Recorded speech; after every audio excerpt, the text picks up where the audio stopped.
돼야 되겠죠. 예. 자, 제 12과는 이제 총리가 된 요셉에 대한 이야기인데요.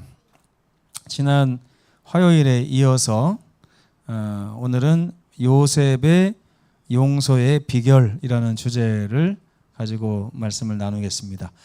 지난 화요일에는 우리가 무슨 말씀을 함께 나눴습니까? 하나님께서 야곱의 그 연약한 야곱의 가정을 회복시키시기 위해서 얼마나 많은 애를 쓰셨고 결국에는 성공하시는 장면을 봤습니다.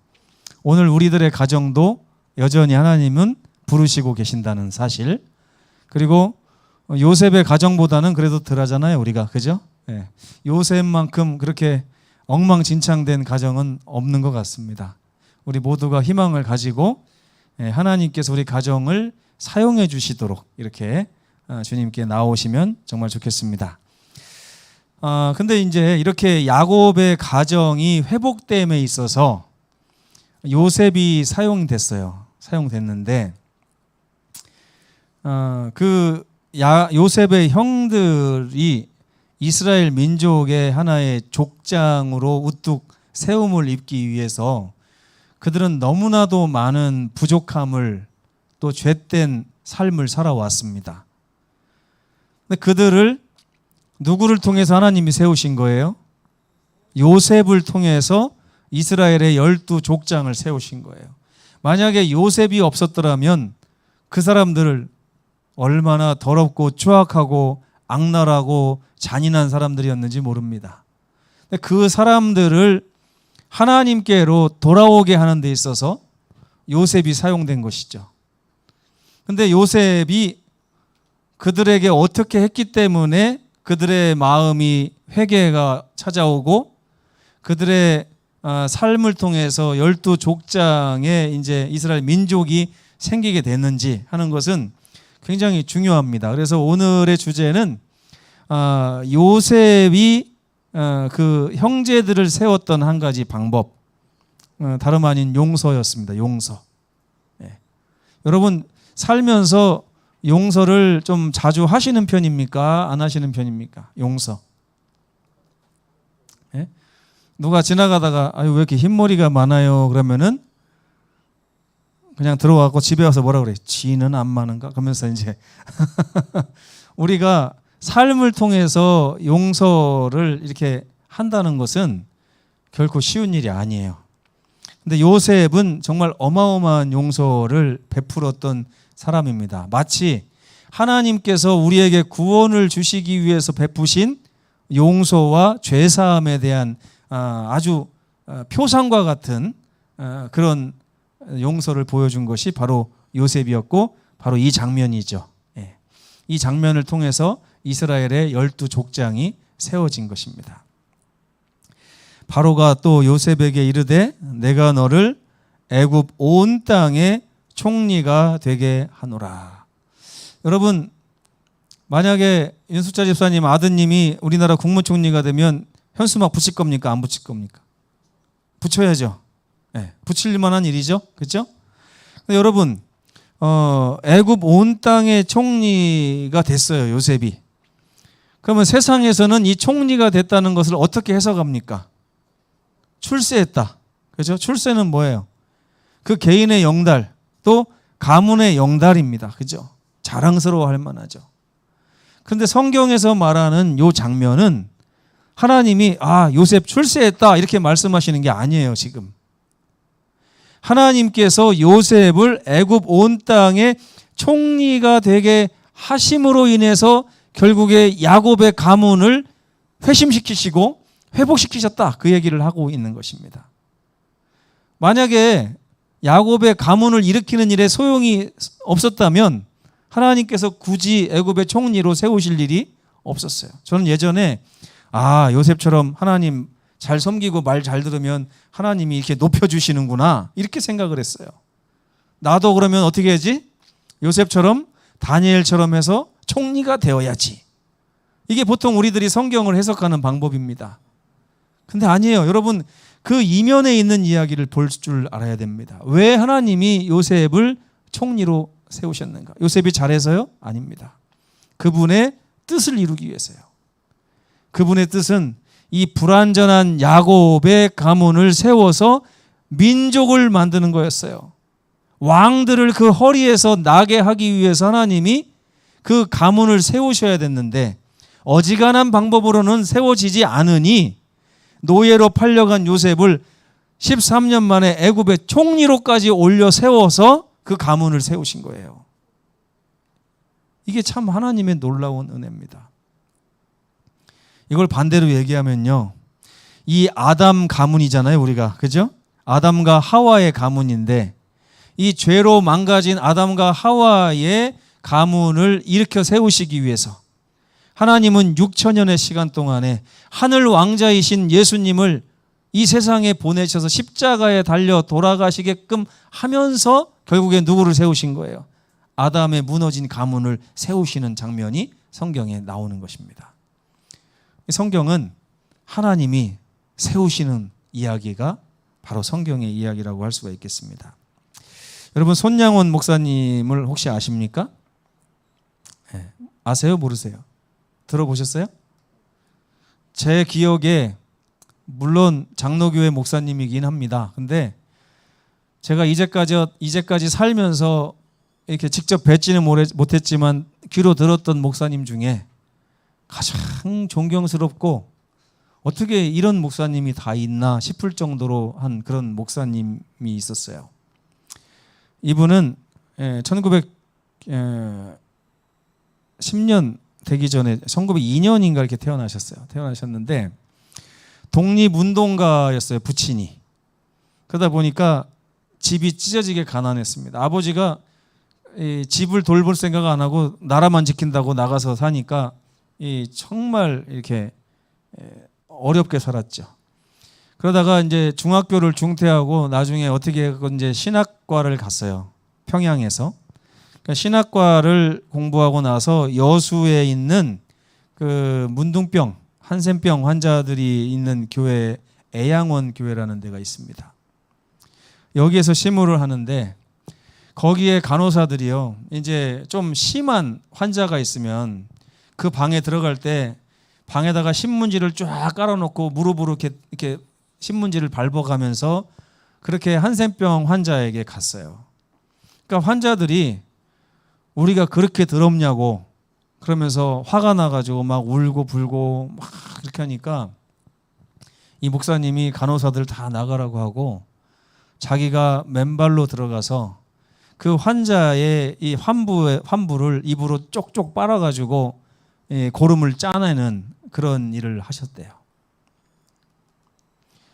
이제 그런 일을 알다 보니까 정말 이 목사님의 삶이 얼마나 고달프겠습니까? 근데 그러던 찰나에 또 일제가 쳐들어와 가지고 막 이렇게 종교 탄압을 하고 신사참배를 하라고 하니까 그걸 거부하다가 감옥에 갔어요. 거기서 하신 유명한 말씀이 뭐냐면 솔로몬의 부귀보다 욥의 고난이 귀한 것이다. 이렇게 말을 자기 아내에게 쓴 편지에 여보, 솔로몬의 부귀보다 욥의 고난이 훨씬 귀중한 거요. 그러면서 아내에게, 아내는 벌써 아이들을 넷을 키우고 있는데 그렇게 얘기를 했답니다.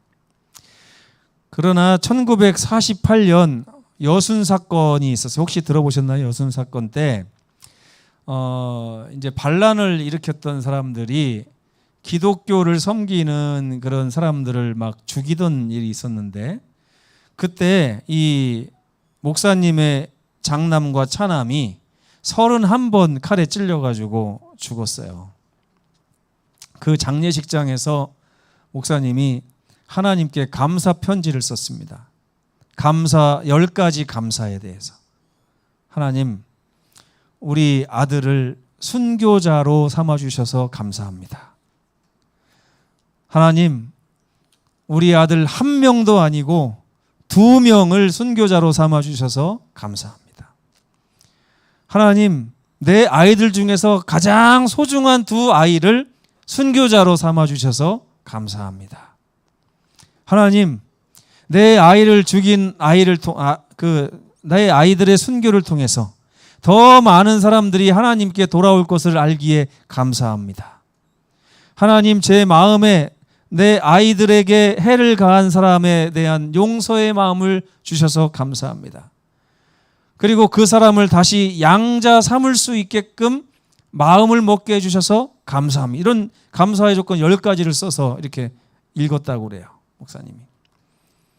그리고 실제로 얼마 후에 그 아이를 둘을 죽인 그 범인 안재선 씨를 양자로 삼았습니다. 양자. 근데 이 안재선 씨가 시민들에 의해서 이렇게 사형을 당하기 직전에 목사님이 자기 딸을 보내가지고 그 사람을 절대 죽이지 말라고 가서 해라. 그랬더니 딸이 아빠한테 울면서 아빠 나 못해요. 그랬더니 아버지가 그래도 해야 돼. 가서 해. 그러니까 이 딸이 고백하기를 계속 그 장소로 가면서도 내가 저놈을 죽여야 되는데 하면서 갔대요. 가가지고 살려달라고 얘기하고 거기서 우리가 용서한다 한 다음에 그 사람을 이제 양아들로 삼았는데 나중에 보니까요, 이분이 신학을 공부해가지고 목회를 하려다가 자기 죄가 너무 커서 목회를 못하고 자기 아들한테 아빠의 죄값을 네가 갚아라 그러면서 목회를 시켜서 그 안재선, 이 살인자 안재선의 아들이 우리 한국교회 또 훌륭한 목회자가 됐다는 것입니다. 그런 다음에 6.25 전쟁 막바지에 이제 인천 상륙작전이 성공하기 2일 전에 이제 북한 군인들한테 끌려갔어요. 공산당원들한테 끌려갔는데 왜 끌려갔냐면 그 한센병 환자들이 목사님 우리는 어차피 환자들이라 안 죽이니까 우리 걱정 말고 피난 가시라고 했는데 피난을 안 가고 거기서 환자들을 돌보다가 끌려가서 옥에서 총살을 당하는 것으로 이렇게 삶을 마치신 분입니다. 이분이 바로 손양원 목사님이에요.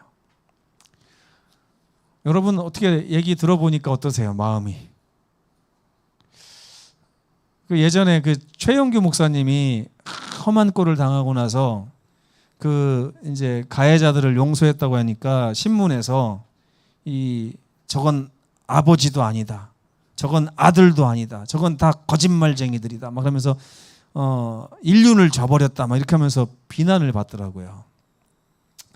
근데 이제 이렇게 안재선 씨를 양자로 삼자마자 그 당시에 정치 지도자였던 이제 김구 선생님이 이분을 불러서 감동을 해가지고 좋은 이제 직책을 줄 테니까 여기서 한번 꿈을 펼쳐봐라 하니까 이분이 거절하면서 나는 두고 온 환자들이 있습니다. 그러면서 그 자리를 마다하고 다시 여수로 내려가서 거기서 이제 살다가 죽임을 당하신 거예요. 이 손양원 목사님은 하나님의 용서를 닮은 사람입니다. 여러분 대단하지 않으세요? 이분의 용서가 정말 대단하죠. 근데 여러분 용서가 이 손양원 목사님의 용서가 대단한 것은 이 손양원 목사님이 대단한 걸까요? 요셉의 용서가 대단한 것은 요셉이 대단한 걸까요? 요셉의 품성이 용서할 만하니까 용서를 해준 걸까요? 아니면 뭔가 다른 비결이 있을까요? 용서하기 싫어 죽겠는데 내 마음의 미움을 사랑으로 바꿔보자 해가지고 바꿔서 성공한 것일까요? 손양원 목사님이? 아니면 뭔가에 이끌려서 그렇게 됐을까요? 그것을 좀 살펴보려고 하는 것입니다. 요셉의 삶도 억울한 삶의 연속이었어요. 제가 손양원 목사님보다 요셉의 삶을 이렇게 보니까 성경에 요셉의 삶을 자세하게 이야기를 하지 않아서 우리가 잘 모릅니다. 근데 가끔 여러분 이 고대 영화를 보시면 노예들의 삶이 얼마나 비참한지가 나와요. 인간으로 취급을 안 하는 그런 대우를 받았습니다. 근데 요셉의 삶은 17살의 형들에 의해 노예로 팔렸어요. 그런 다음에 보디발의 아내에게 또 누명을 쓰고 감옥에 갇혔습니다. 감옥에서 왕의 술관원과 떡관원을 만나서 꿈을 해석해 주었는데도 한동안 이 사람들이 한 사람은 죽었죠. 술관원이 요셉을 잊어버렸어요. 이 노예와 죄수의 삶을 다 살아봤습니다. 요셉은 노예였다가 죄수였다가. 근데 노예보다 못한 게 죄수래요, 여러분. 노예보다 못한 게. 그러니까 만약에 노예의 삶보다 죄수의 삶이 낫다고 하면 요셉이 이렇게 노예로 살다가 뭐 감옥으로 가면 지금보다 낫고 뭐 콩밥은 먹여주겠지 이렇게 했을 거 아닙니까? 그런데 노예만도 못한 죄수의 삶으로 가는 그 상황에서 이 정말 억울한 일이 많았어요. 자기가 잘못해서 그런 게 하나도 없어요. 그죠? 노예로 팔린 것도 그렇죠. 보디발 장군의 집에서 누명 쓰고 감옥 간 것도 그렇죠. 만약에 여러분이 아무 동기가 없이 이런 삶을 산다면 여러분의 입에서 나올 말은 뻔합니다. 채찍을 맞을 때마다 누구 생각이 날까요? 시므온, 레위, 유다 이 사람들 생각나요? 안 나요? 채찍을 맞으면서. 옛날에 어떤 억울한 사람들은요, 누구한테 만약에 책으로 한 대 맞았잖아요. 책을 볼 때마다 그놈이 생각난대요. 책을 볼 때마다. 그러면 이 분노가 갈수록 이렇게 사그라들을까요? 커질까요? 네? 갈수록 사그라들까요? 커질까요? 커져요. 이게 굉장히 많이 커지는 것입니다. 얼마나 한 맺힌 삶을 요셉이 살 뻔했는지 모릅니다. 근데 요셉은 그런 한 맺힌 삶을 이겨내면서 살았을까요? 아니면 어떻게 살았을까요? 저는 그동안 요셉이 이러한 억울한 삶을 극복해내면서 살았는 줄 알았어요. 극복해내면서.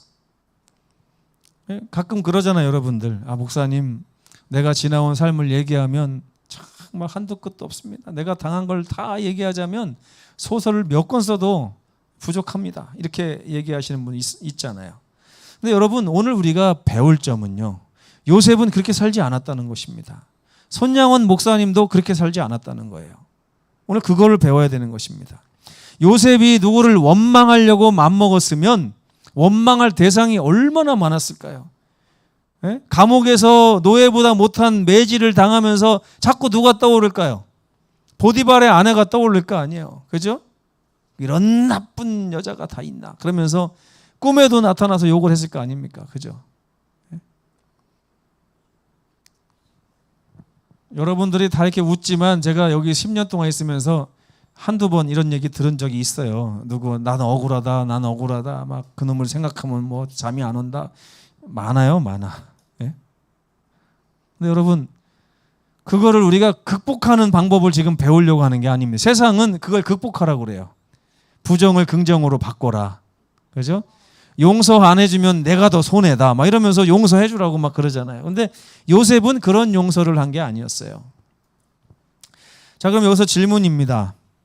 이 성경에서 가장 아름다운 말이 창세기 45장 5절에 써 있어요. 한번 읽어보겠습니다. 시작. 당신들이 나를 이곳에 팔았다고 해서 근심하지 마소서, 한탄하지 마소서. 하나님이 생명을 구원하시려고 나를 당신들보다 먼저 보내셨나이다.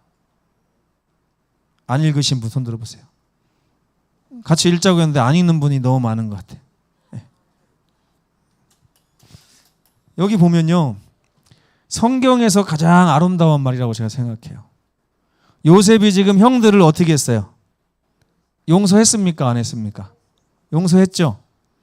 근데 적당히 용서한 것 같아요? 아주 심하게 용서한 것 같아요? 네?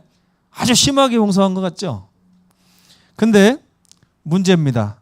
요셉은 과연 형들을 언제 용서하셨을까요? 1번, 노예로 팔려가고 있을 때 용서했다. 2번, 보디발의 집에서 이제 좀 인정받아서 가정 총무가 됐을 때 용서했다. 노예도 살만하네. 이렇게 했고 용서했다. 3번, 감옥에 들어가서 고생하다가 감옥의 재반 사무를 총무로 맡게 되었을 때 용서했다. 4번, 30세에 애굽의 총리가 되었을 때 용서했다. 5번, 형들의 회개한 모습을 보았을 때 용서했다. 언제 용서한 것 같습니까? 네? 1번이요? 1번입니까? 여러분 같으면 언제 몇 번에서 용서했을 것 같습니까? 여러분 같으면. 네? 정장로님은 가정 총무만 돼도 다 잊어버릴 만하다 이렇게 말씀하셨고, 윤숙자 집사님은 그 고생을 가정 총무돼 갖고 이게 되는 게 아니다. 30세에 애굽의 총리가 되고 나니까 호사다마구나 이렇게 생각해가지고 그제서 용서가 됐다. 근데도 다행입니다. 그 정도만 해도. 원래는요, 애굽에 이렇게 총리가 되면 그 다음에 형제들이 눈에 띄면 어떻게 될까요? 밟아버리게 돼 있어요. 그죠? 근데 저는요, 1번, 2번, 3번, 4번, 5번이 다 대단하다고 생각합니다. 어쨌든 용서를 했잖아요. 그렇죠? 형들의 회개한 모습을 보았을 때 용서를 했든, 총리가 되었을 때 용서를 했든, 감옥의 사무를 맡게 되었을 때 용서를 했든, 가정 총무가 됐을 때 용서를 했든, 어쨌든 용서한 것은 대단한 것입니다. 근데 과연 이 위의 아름다운 말을 봤을 때 요셉은 과연 형들을 언제쯤 용서했을까요? 언제쯤?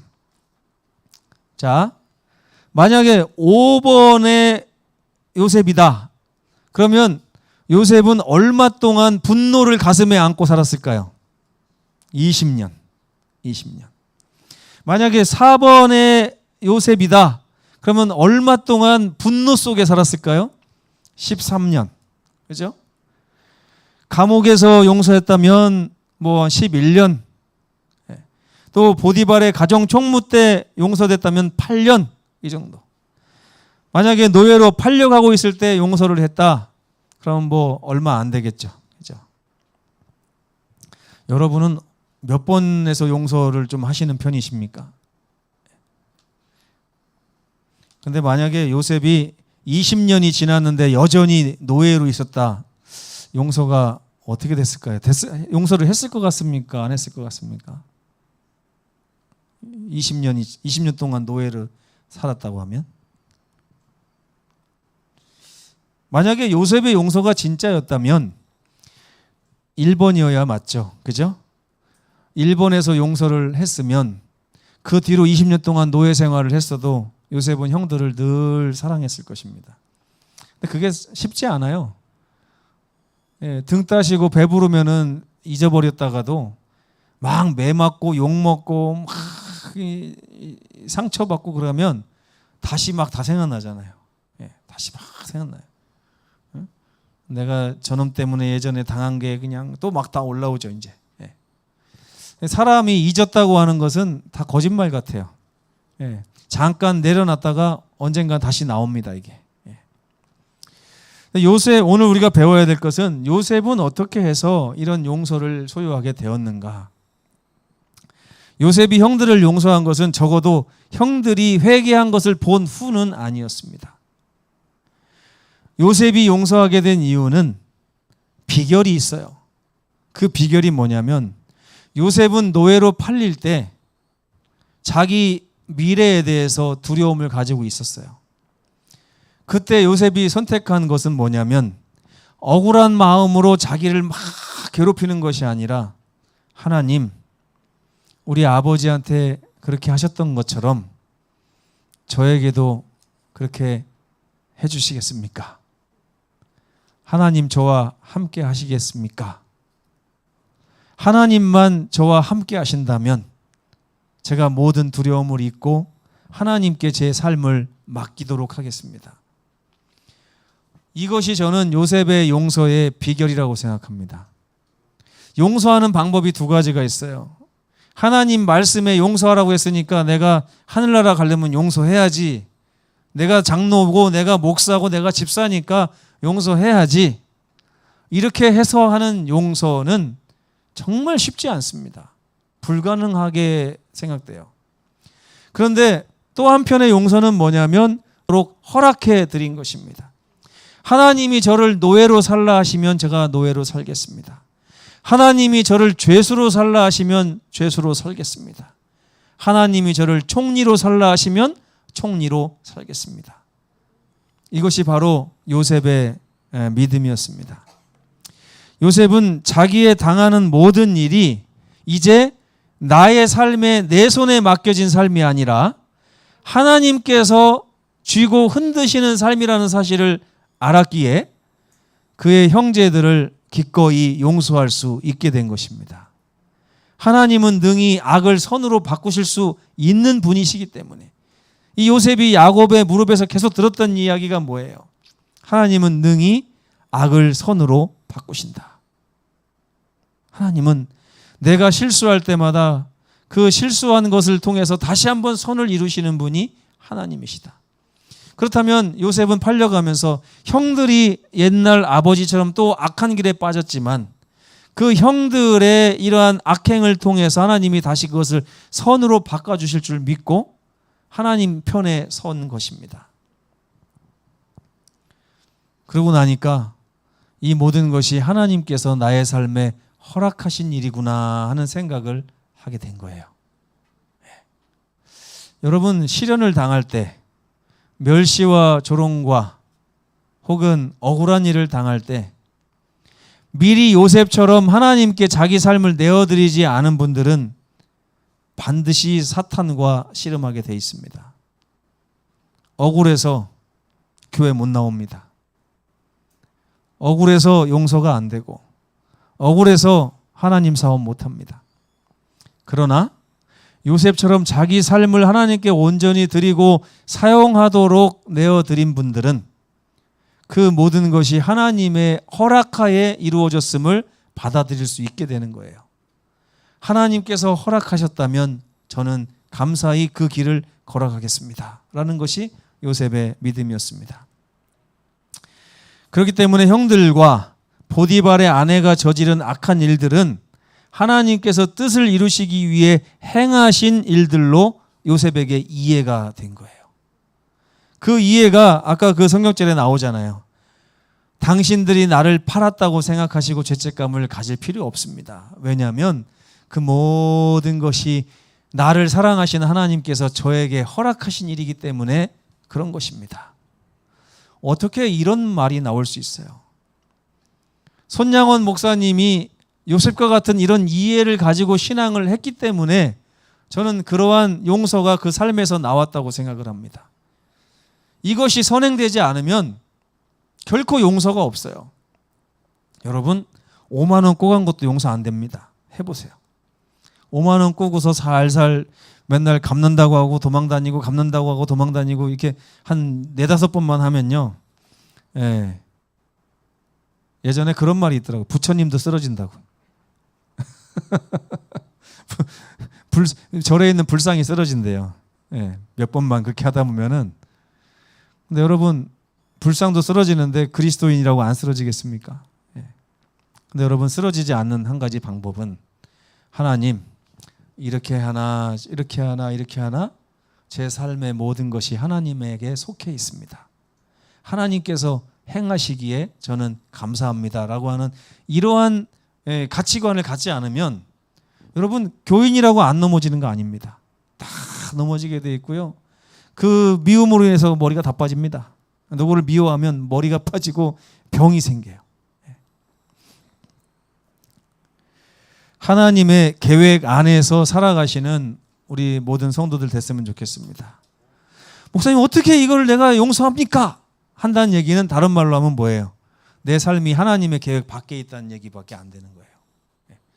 성경은 요셉을 통해 자기의 삶을 바라보는 다른 시선을 우리에게 보여줍니다. 요셉은 자기의 삶이 하나님께 쓰임받고 있음으로 인해서 감사를 드렸습니다. 요셉이 야곱이 죽은 후에 형들이 요셉이 자기들에게 베푼 용서를 실감을 못했어요. 왜? 형들의 삶이 하나님의 영역 안에 있지 않았기 때문에 자기들의 이해로는요, 도저히 요셉의 용서가 마음에 와닿지를 않은 거예요. 그러니까 이 사람들이 거짓말까지 하죠. 아버지가 돌아가시기 전에 너한테 남긴 유언이 있다. 우리 잘 봐주라고 했어. 이렇게. 근데 그 말을 듣고서요, 요셉이 울었다고 그랬어요. 진심으로 용서하지 않았다면 울음이 나옵니까? 안 나옵니까? 네? 안 나오죠. 근데 요셉은 형들이 아버지가 요셉과 함께 살았던 17년 동안, 자기는 이미 17년 전에 용서했는데 17년 동안 아버지가 돌아가시고 나면 요셉이 우리를 해코지할 것이다 라는 생각을 가지고 살았다고 하는 것 때문에 요셉이 울은 거예요. 자기의 진심을 외면하니까. 그러면서 뭐라고 그래요? 두려워하지 마소서. 내가 결코 하나님을 대신하지 않겠습니다. 나는 늘 하나님 뒤에 있는 사람이지 하나님을 대신하여 하나님보다 먼저 나가는 사람 아닙니다. 당신들의 자녀를 내가 기를 테니 제발 이제 나의 용서를 믿고 하나님 안에서 나와 함께 살아갑시다. 이런 아름다운 회복이 있었던 것은 요셉의 진정한 용서 때문이었습니다. 그건 요셉이 잘한 게 아니에요. 하나님께서 요셉의 삶을 책임지고 있으셨을 때 요셉의 가치관이 전혀 다른 시각으로 그들의 악행을 바라볼 수 있게 된 것입니다. 악행을 바라보는 가치관이 바뀌지 않으면 우리는 결코 용서할 수 없어요. 하나님을 가운데 세우셨을 때 그들의 악행이 하나님 안에서 용해가 되고 우리에게 진정한 용서로 나타나게 되어 있는 것입니다. 이것이 하나님께서 말씀하신 진정한 축복의 통로가 아니고 무엇이겠습니까? 요셉이 하나님의 축복의 통로로 자신을 드리지 않았다면 그는 결코 원수들을 용서하지 못했을 것입니다. 하나님의 통로로 우리 각자의 삶을 드리시는 우리 모든 성도들 되시기를 간절히 바라면서 말씀을 마치겠습니다. 기도하시겠습니다. 고마우신 우리 아버지 하나님, 왜 그렇게 그동안 용서가 힘든가 생각해 보니 오늘 이 말씀 가운데서 요셉이 살았던 삶과 우리가 살았던 삶이 다르기 때문이었다는 사실을 발견하게 되었습니다. 요셉은 모든 자기의 삶을 하나님께 내어 맡기고 하나님께서 이끄시고자 하는 곳으로 기꺼이 가고자 했습니다. 그곳이 감옥일지라도, 그곳이 노예 생활일지라도, 그곳이 총리의 삶일지라도 요셉은 단 한 번도 거절하지 않고 하나님께 맡겼습니다. 그러다 보니 그가 삶에서 만나는 수없이 많은 죄악들을 바라볼 때 그것을 가지고 원수 삼지 않고 오히려 하나님의 계획 안에서 축복의 통로가 되고자 살았던 요셉의 삶을 오늘 발견할 수 있었습니다. 아버지 하나님, 진정한 용서를 통해서 우리 형제들에게 축복을 베푸고 축복의 통로가 되는 우리 성도들 될 수 있도록 함께하여 주시옵소서. 용서는 노력해서 되는 것이 아닙니다. 우리의 삶이 온전히 주의 손에 있을 때만 용서가 되는 것입니다.